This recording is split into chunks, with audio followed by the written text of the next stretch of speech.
이제 이재명 대표 사법 리스크도 또 굉장히 앞에 뭐 난관으로 남아 있잖아요. 10월부터 또 선고가 나오기 시작한다고 그렇습니다. 하더라고요. 7개 사건, 11개 혐의, 뭐 4개 재판 뭐 이렇게 또 세기도 하는데 이 부분 어떤 좀 변수가 될 거라고 보세요? 사실 이게 적어도 뭐 여러 사안들에 대해서 뭐 누구 못지않게 깊이 이제 천착했던 한 명으로서 이재명 대표의 혐의는 뚜렷하다라고 생각합니다. 뭐 어떻게 보면 국민들의 법감정 하에서는 소위 말하는 이제 빼박 혐의들로 이제 일관됐다라고 생각하는데 한번 앞서 간단히 말씀드려보자면 전현희 의원께서 이제 뭐 김건희 살인자라고 했다라는데 어떻게 보면 이재명 살인자잖아요. 이 사건과 연루되어져서 5명이 극단적 선택을 하였고 또 하나 이제 넓게 보자면 이제 6명 뭐 이렇게 극단적 선택을 하였고 그분들이 모두 다 어떻게 보면 이재명 대표의 핵심 측근이었었고 핵심적인 증언을 할 수 있는 그런 위치에 있던 분들이었단 말입니다. 그러면 이제 뭐 전현희 의원은 그러면 한 번쯤은 이재명 살인자라는 말도 할 수 있는 거 아닌지 뭐 그런 생각이 들고요. 저는 뭐 이분 뭐 길게 말씀드리기보다는 이재명 대표 여러 가지 사법 리스크는 뭐 이걸 하나다 두 가지다 말하기도 힘든 뭐 백현동이다 그리고 뭐 화천대유다 대장동이다 이런 여러 가지 그리고 뭐 뭡니까 국회의원 선거상에 있었던 그리고 대통령 선거상에 있어서는 허위사실 공표라든가 뭐 여러 가지 것들이 있는데 이것들이 저는 전부 다 이걸 피해 나가는 것은 거의 뭐 불가능하지 않나 하는 생각이 듭니다. 이재명 대표 어떤 사법 리스크 그리고 최종적인 아니더라도 뭐 1심에서 선고들이 잇따를 텐데 이걸 피해 간다는 건 뭐 힘들 거고 만약에 그게 혹시라도 이게 뭐랄까요?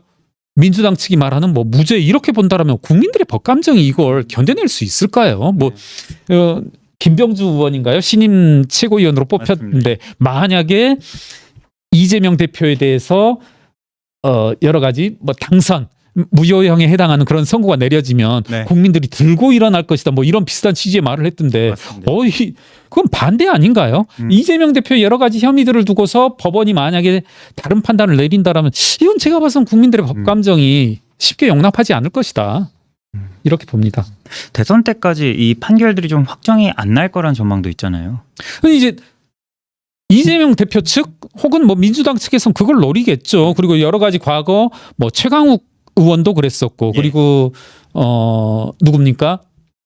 남편분이 저를 고소했던 이름을 기억해 줘야 되는데 정의영 관련해서 이제 의원께서도 임기를 다 채웠잖아요. 국회의원 임기 제가 알기로 1, 2년 차에 고소 고발되고 뭐 기소가 됐던 사안을 거의 임기 막바지에서야 사실 두 번째 그 우리 이름이 정의영 관련 의원님은 제가 알기로 임기를 다 채우셨죠. 뭐 그런 것도 빚어졌었는데 민주당이 기획하면 또 민주당이 원한다라면 이와 같이 2심, 3심은 늘어질 대로 늘어질 수도 있지 않을까. 사실 누굽니까? 이화영 전 부지사 저는 이제 이 자리에서도 몇 번 말씀드렸지만 상당히 개인적으로 존경했던 민변 대표마저도 이 재판장 나가서 시효를 했던 거 아닙니까? 저는 좀 개인적으로 많이 충격이었었는데 그와 같은 분도 연세도 드실 만큼 두고 사회적인 명망도 있을 만큼 있는 사람이 재판장 가서 한번 깽판 한번 치고 하는 그런 모습을 보면서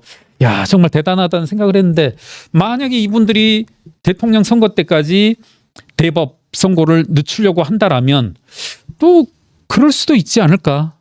네, 그 이제 경쟁자들이 또 중요하잖아요. 특별히 김경수 전 지사 이제 복권돼서 이제 귀국할 예정이고 김동연 경기지사도 요즘 상당히 활발한데 뭐 아직은 좀 적수가 아니다 이런 평가도 있는데 이들 중에 혹은 또 다른 적수가 나타날 가능성도 있을까요? 그런데 이제 물론 이재명 대표 아까도 말씀드렸지만 이재명 대표가 지금 민주당을 오로지 본인 일색으로 이렇게 바꾸리라고는 누구도 예측치 못했을 겁니다. 제가 알기로 뭐 당시 이전 대통령 선거에서는 문재인, 박원순 그리고 그 다음에 이렇게 이재명 이 정도 3위권, 4위권 이렇게 됐었고 누구도 차기 대선 후보가 이재명 대표가 되리라고는 예측을 못했었는데 그런 의미에서 이제 조금 예측은 조심해야 될 것 같습니다만은 저는 김경수나 말씀하신 김동연 지사의 캐릭터로 보건대 이와 같은 적어도 결과적으로 나타나는 폭발적인 약진력은 없지 않나. 그러니까 뭐 평면적인 비교를 하자면 이재명이 이렇게 약진할 수 있었다라면 김경수, 김동연도 약진할 수 있지 않냐. 지금 뭐 비록 뭐 5, 6% 안팎 지지도라 하더라도 네. 나중에 가서는 약진할 수 있지 않냐 하는데 그 캐릭터는 없는 것 같아요. 이재명이 어찌 되었던 간에 어떤 좋게 말하자면 시원시원하게 긁어주는 파퓰리스트적 측면이 분명히 있는데 저는 김경수, 김동연이 그런 면모는 보이지 않는다. 반대되죠. 예, 스타일이. 좋게 말하면 예암전하고 네. 그렇다면 또 반면에 어떤 실력이라든가 그런 식으로 호소할 수 있는 그런 면모가 있냐 하면 저는 조금은 특히 김경수 지사의 경우에 조금 회의적이고 예. 뭐 김동연 지사는 혹시 뭐 잘 모르겠습니다. 잘 모르니까 어떻게 제가 쉽게 단정은 할 수 없지만은 네. 이분도 이제 나름대로 뭐 노력은 하시고 하겠지만 여러 가지 한계점들도 보이는 측면을 한계. 고려한다라면 네. 쉽진 않을 거다. 예. 쉽지 않을 거다 말씀해 주셨고 이재명 대표가 금투세, 금융투자세 유예 또는 완화 주장을 해서 또 민주당 내에서 여러 이견들이 또 표출됐었는데 이재명 대표가 앞으로 이 주장을 계속 유지할까요? 어떻게 보십니까? 저는요, 좀 금융투자소득세, 이른바 금투세에 대해서 상당히 좀 짚어보고 특히 이 자리에서 하고 있는데, 네.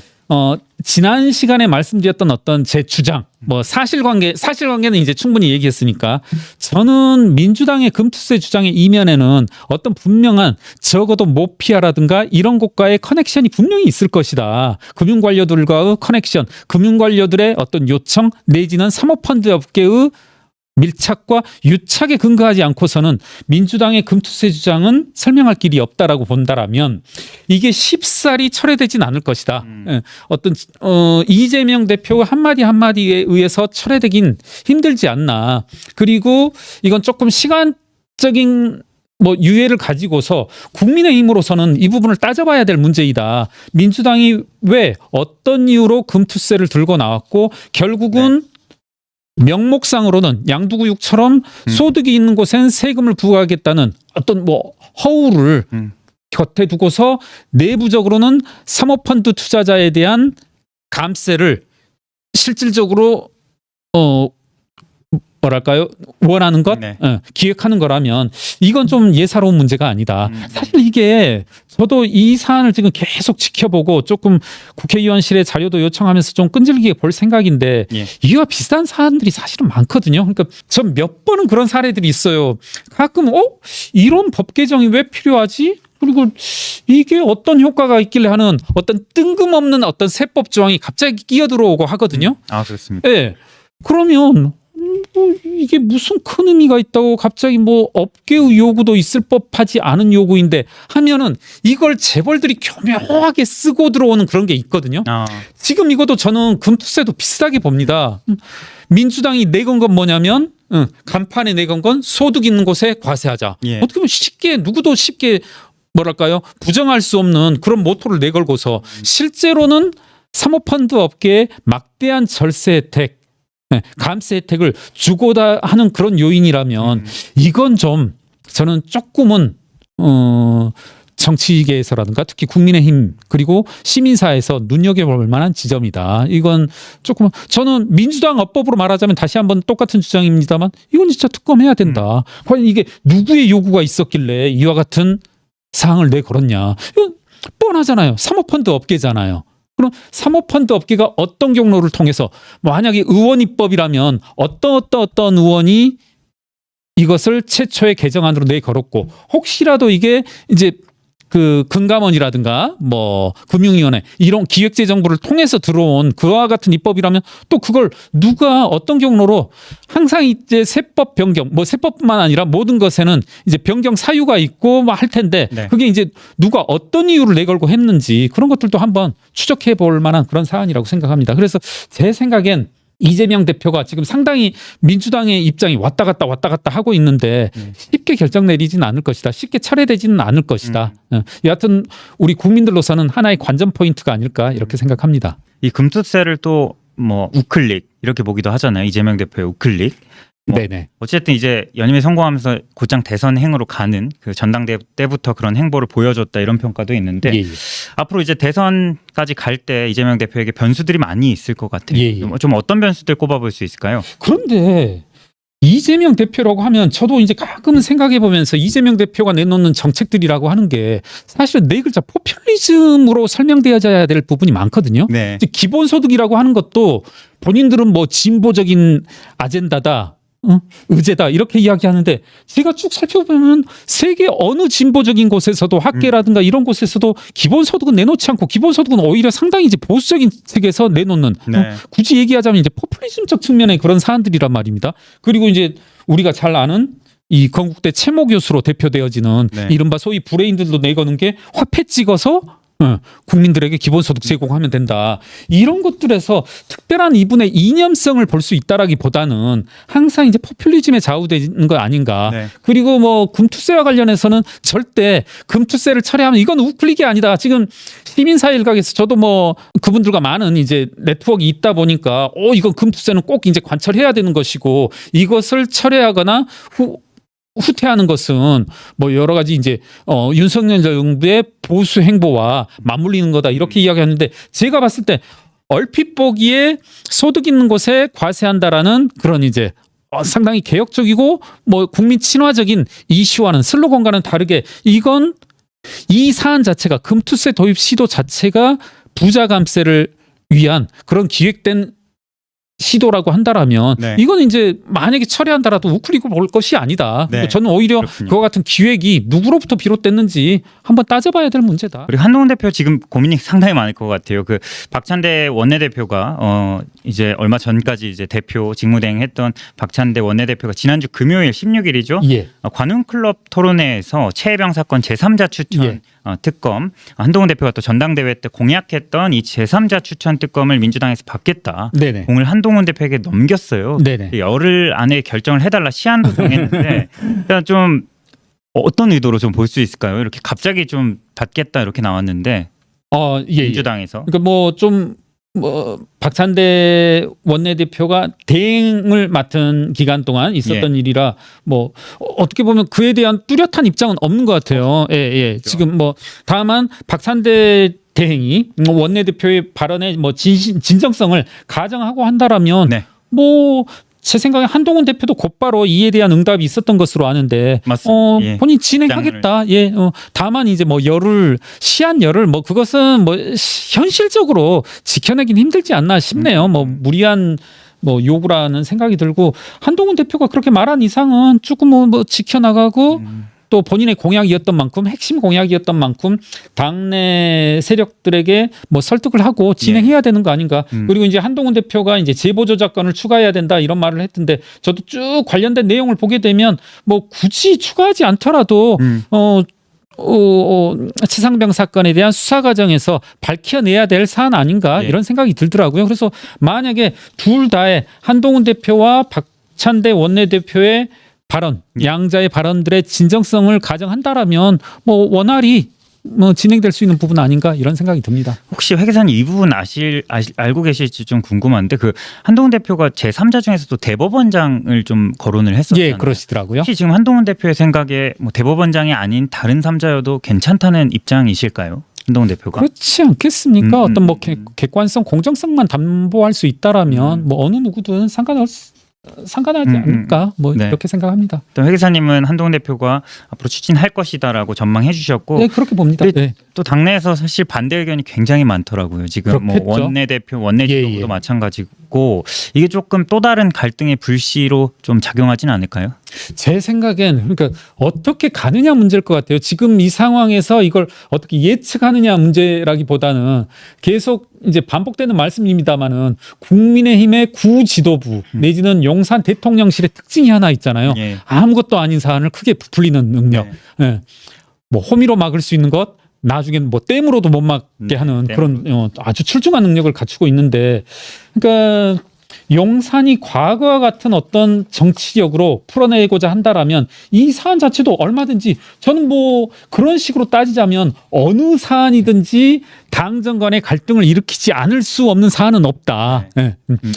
과거의 행보를 보인다라면 그렇다면 상당히 민감한 이 사안의 경우라면 양자 모두 조심스럽게 접근해야 되지 않나. 그러니까 용산 대통령실이 종전에 가지고 있던 태도와 그런 전략들을 가지고 접근한다라면 그런 가정하에서 여쭤보신다라면 이건 역시 갈등 사안이 될 거다. 네. 얼마나 큰? 상당히 큰 갈등 사안이 될 수도 있을 거다.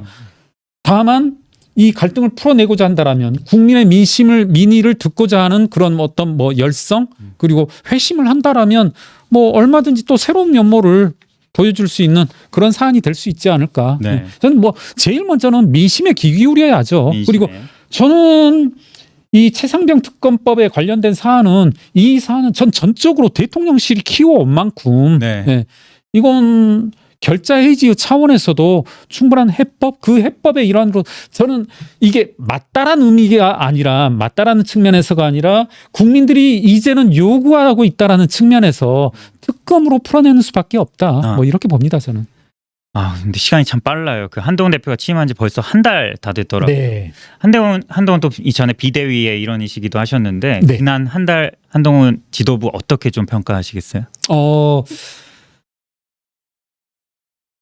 기자님께서도 말씀하셨지만 제가 작년 12월 말에 이렇게 비대위원을 했고 약 100일가량 3개월 10일 그러니까 그런 측면에서 본다라면 한 달이라는 시간은 결코 짧지 않은 시간이다.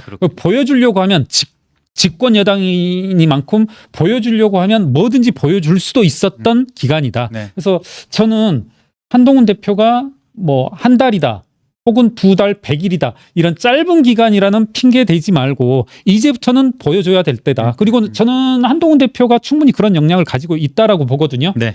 다만 그런 점에서 뭐 아직까지는 제가 30일 가지고 평가는 하지 않겠지만은 저는 국민들의 어떤 시각 내지는 인내심이 언제까지고 그럴 수 있어 제가 구체적으로 말씀드린 것은 이제 30일밖에 안 됐는데 2달밖에 안 됐는데 3개월밖에 안 됐는데 그리고 여소해야 돼 상황인데 이런 것으로 국민들은 이렇게 퉁쳐지지 않을 것이다. 조금은 뭐랄까요? 저는 본인이 역량도 있는 만큼 본인의 어떤 최대의 실적들을 보여줘야 한다. 이제는 보여줘야 한다. 과거와 같이 비대위 기간처럼 뭐 용산에 의해서 눌려있는 상황도 아니고 국민들의 지지도 충분히 받은 만큼 본인의 역량을 이제는 좀 보여줘야 될 때다. 역량을 보여줘야 한다. 이제 보여줄 때다. 말씀 주셨고 마지막으로 조금 더 주제를 바꿔서 그 광복절 지난주이긴 한데 여전히 지금까지 좀 여파가 있거든요. 두 쪽이 났죠. 광복절 때. 그 야당에서 광복절 경축식도 참석하지 않았고 그리고 또 윤석열 대통령 친구 아버지고 또 멘토 뭐 그렇죠. 실제로 아버지라고 부른다고 하는 이종찬 원장이 또 윤석열 대통령에 대해서 좀 비판을 하고 계신데 뭐 이 광복절에 벌어진 이 갈등은 좀 어떻게 보셨어요? 저도 되게 안타깝고요. 그러니까 말씀하셨지만 이걸 이렇게밖에 풀 수 없었나. 그러니까 저는 반복되는 말씀입니다만은 이 사안을 볼 때도 정말 용산의 정치력의 한계를 여실히 또 드러내 보여줬다. 이런 것에서조차도 서로 갈등하고 대대적으로 뭐랄까요? 최초의 사례로 알고 있는데 광복절 기념식을 이제 두 쪽 나고 뭐 독립기념관에서는 실제로 이제 행사도 제가 알기로 취소된 뭐 그런 것이 보였었는데 그리고 뭐 여론조사 기관에서도 이게 지금 대통령 지지율의 하락의 원인이고 민주당과 국힘의 어떤 지지율 차이의 핵심 원인일 것이다 이런 식으로도 했는데요. 왜 이렇게밖에 할 수 없는지. 그러니까 정말 저는 민주당의 대응도 제대로 된 대응이라 보지 않거든요. 저는 참석하지 않고. 그리고 뭐 상당히 뜨악했던 게 저는 이제 뭐 개딸이란 단어들이 연상되던데 두산 베어스의 선발 투수로 일본인 투수가 과거에는 아무 말 없이 프로야구 선발 투수까지 우리가 그걸 일본인 투수는 광복절 날은 등판하면 안 되는 것인지 뭐 이런 것을 보면서 정말 너무 정치 과잉이고 너무 해석 과잉이다 이런 생각을 했는데요. 양쪽 다 매끄럽지 않았었는데 특히나 뭐 저는 그래요. 전 국민의 시각이 맞다라기 보는데 이런 책임에는 여권의 그리고 용산 대통령실의 책임이 더 크다. 더 크다. 더 매끄럽게 처리할 책임은 대통령실에 있다 이렇게 네. 봅니다. 그래서 조금은 그리고 한 말씀만 더 덧붙이고 싶은 게 예. 저는 우리나라 정치 지형에서 진보 보수 좌파 우파라는 말을 상당히 싫어하는데 과연 그게 왜 싫어하냐면 그게 과연 실체가 있냐는 의미에서 이제 싫어하는데 지금 보면은 좌파 우파들이 가장 극렬하게 대립하는 곳이 언제 어디냐면 꼭 보면 1910년, 1920년, 1940년, 1950년 이러거든요. 지금 현재 있는 뭐 금투세 사안이라든가 하다못해 무슨 라임 옵티머스다. 그리고 문재인 대통령 사위 뭐 좋다 이겁니다. 뭐 김건희 여사 사안 뭐 그리고 최상병 특검 이런 거 가지고 좀 근거를 가지고 합리적으로 싸우면 모르겠는데 1950년대 일 가지고 제가 알기로 1950년대 이념을 가지고 싸우고 있는 나라는 전 세계적으로 제 기억으로는 없는 것으로 알고 네. 있거든요. 정말 좀 유치찬란하다. 이제 좀 다른 주제로 한번 넘어가 보겠습니다. 지난주 금요일쯤인가요? 이런 소식이 또 전해졌습니다. 검찰이 문재인 전 대통령 부부의 계좌 거래 내역을 조사 중이다. 예. 네, 법원에서 계좌 추정용 압수수색 영장을 발부해 준 거죠. 네네 그렇습니다. 이제 문재인 전 대통령 전 사위 서 씨의 타이 이스타젯 특혜 채용 의혹 수사 관련해서인데 이스타항공 창업주인 또 이상직 전 의원, 이상직 전 중진공 이사장이 또 관련이 돼 있는 네네. 사건입니다. 이 내용이 좀 오래된 사건이기도 하고 상당히 복잡한데 예. 또 회계사님이 굉장히 잘하신다고 하시는데 이 내용 좀 정리해 주실 수 있으실까요? 예, 이게 사실 이제 뭐 기자님도 말씀하셨지만 짧은 시간의 정리는 사실 뭐 불가능하다라고 할 수 있고 네. 시청자 여러분 이게 이 사건이 상당히 넓고 깊은 사건입니다. 정말 이건. 예. 적어도 뭐 제가 깊이를 여러분한테 오늘 확신시켜 드릴 수 없을지 몰라도 이 넓이로 치자면 이게 어떻게 보면 한도 끝도 없이 넓혀지고 뭐 지금 당장 떠오르는 것만 하더라도 라임 사건. 라임과도 이 사건이 상당히 구체적으로 얽혀 있는 사건이거든요. 네. 여러분 이제 라임 옵티머스 펀드 사건. 그리고 또 뭐가 있을까요? 뭐 이상직 의원 본인과도 이제 상당히 연루가 돼 있고 제가 알기로 이상직 의원은 지금 현재 구속 상태이고 1심에서 6년 선고인가 받았죠. 맞습니다. 그래서 한번 일단은 이거부터 한번 언급을 해볼게요. 저는 이걸 금요일 날 뉴스를 보고 지금 민주당이 아주 극렬하게 반응을 보이더라고요. 기자회견까지. 예, 네. 예, 여러 명 국회의원, 특히 청와대 출신 국회의원분들이 국회에서 모여서 기자회견도 했던데 저는 이때 눈여겨봤던 워딩이 뭐냐면 재밌는 표현을 하나 하더라고요. 어떤 야, 표현인가요? 너희 수사를 4년을 끌어왔고 지금 그리고 올 초부터 계좌를 뒤져왔다. 그 말이 들어가 있었죠. 계좌를 수차례 뒤져왔다. 이런 말을 하던데 저는 이게 뭐냐면 이게 제가 아직 지금 적어도 이 계좌 압수수색에 대한 명확한 사실관계를 제가 알고 있지는 않은 만큼 일부는 추측이 있을 겁니다만은 한번 이런 식으로 한번 말씀을 조심스럽게 던져볼게요. 네. 이게 지금 압수수색이 나오는 것은 법원의 판단하에 내지는 검찰이 청구를 하고 법원이 동의하여서 충분한 어떤 범죄의 혐의에 대해서 의심할 만한 여지가 있기 때문에 영장을 발부한 거고 네. 지금 민주당은 6, 7차례 수차례 뒤졌다. 하나는 저의 범죄 혐의. 야, 김경률 저놈 진짜 이상해. 김경률 계좌를 봐야 되겠어. 이런 것도 있지만 이원석 기자님의 계좌를 보다가 이 돈이 어디로부터 왔는지 어디로 갔는지를 알고 싶었을 때 영장 없이도 가능한 게 있거든요. 네. 저도 한 2번 정도 그렇게 된 적이 있어요. 네. 계좌를 들여다본 적. 그러면 이제 어떻게 되냐면 6개월 상관으로 은행에서 이제 알려져요. 그러니까 그래서 자, 이제 두 번째 경우입니다. 제가 조금 길게 말씀을 드렸는데 문재인 대통령 내외 계좌를 봤다라면 압수수색 영장에 의해서 6, 7번을 봤다라면 그거 자체가 문제인 거고 법원이 6, 7번 압수수색 영장을 줬다라면 도대체 그 계좌로 무슨 일이 벌어졌길래 법원은 이렇게 영장을 열어줬냐 이런 거고 또 하나는 두 번째 사례 본인이 직접 연관되지는 않지만 다른 타인의 입출금과 관련되어져서 상대방으로 문재인 대통령 내외의 계좌가 특정됐다는 거 아닙니까? 예. 그럼 또 이건 어떤 사례냐는 거죠. 저는 이것도 문제지만 이게 더 큰 문제지만 이것도 문제이다. 그래서 지금 국회의원 여러 명이 보면서 저는 이게 가끔 우리 그 민주당 의원분들께서 이런 진솔한 면을 보여주시는데 올 초부터 6, 7차례 열어봤다. 네. 이건 좀 상당히 깊은 시그널일 수 있다. 그 그건 부분에 주목하시고. 문재인 대통령의 결백을 드러내는 게 아니라, 그리고 뭐 검찰 수사의 과도함을 드러내는 게 아니라, 그건 문재인 대통령 내외 계좌의 불투명함을 스스로 입증하는 것이다. 그래서 이건 정말 좀 수사를 지켜봐야 될 측면이고, 이게요 지금 정확히 말하자면 타이이스타젯의 전무입니다. 예. 타이이스타젯의 전무. 그리고 오늘 제가 아까 방송에서 들었던 것과 민주당 측의 말씀과 연관지어서 몇 가지만 말해볼게요.